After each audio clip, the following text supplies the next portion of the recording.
Alright, so welcome again. So I want us to quickly have a review of our controller.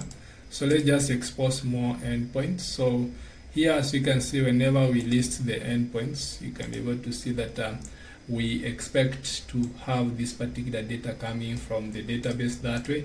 So what I'm going to do is now get a particular actor ID. So once you supply the actor ID, then we get this particular first actor. Whenever you supply actor ID 3, we get the particular details. So what I'm going to do is going to have another method within the controller, which is going to be a get mapping also.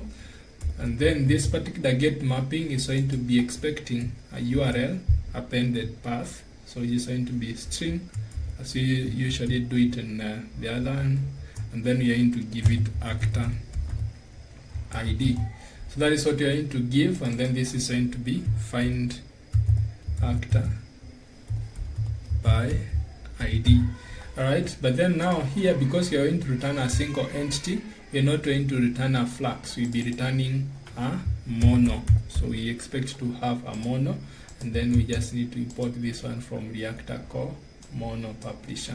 Alright, now from here we just have the same method across the interface, and then here we expect this particular parameter to come as a path variable. So we are going just to have that as path variable. Then we are going to specify what is available is the value. So the value of this path variable is going to be actor ID. Then we need to concatenate it with integer and actor ID. That way, then this is what you're going to specify within the find by ID method. Then we need now, we don't have this particular method in the service class. Click on the bulb here, and then I think we just need to save that. Then click on quick fix, create method in find by ID on the actor service. Now if you check on the actor service, we have that new method, save. And then automatically the implementation service will complain that I haven't implemented this. Then click quick fix and then add an implemented method.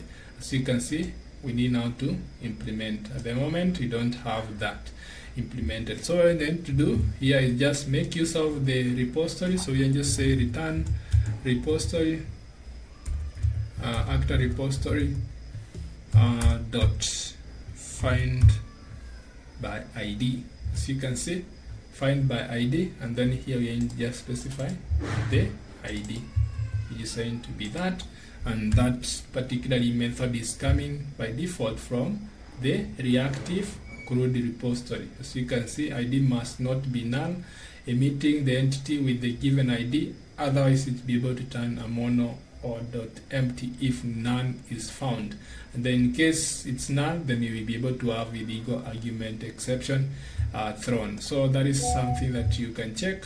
Let's just quickly format this to look nice, and then restart our application once more and search the ID of this particular actor.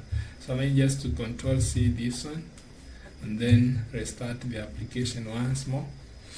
And then that will be able to expose a get endpoint to our getting a particular actor. Alright, so that is done. Now let's go to our REST client. Then I'm going just to duplicate this method down here. And then for this, we just to have this one, get actor by ID. Then from here it's going to be get actor by ID, that way.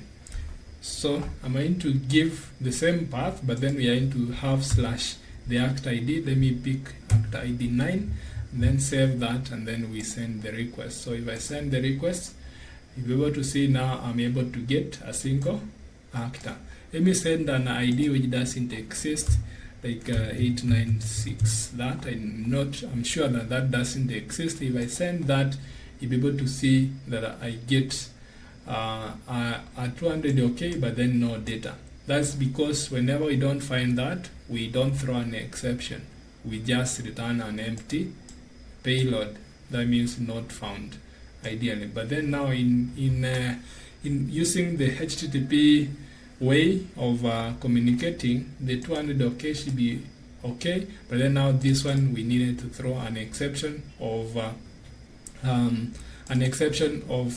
not found, and we return a 404 not found, that this particular entity is not found instead of a 200. Okay, but then that is how we quickly expose our get endpoint. We'll be able to see how we can be able to handle whenever we don't find data, how we be able to handle that particular exception and return a 404 not found status code with custom message. All right, thank you. Till next time. Bye bye.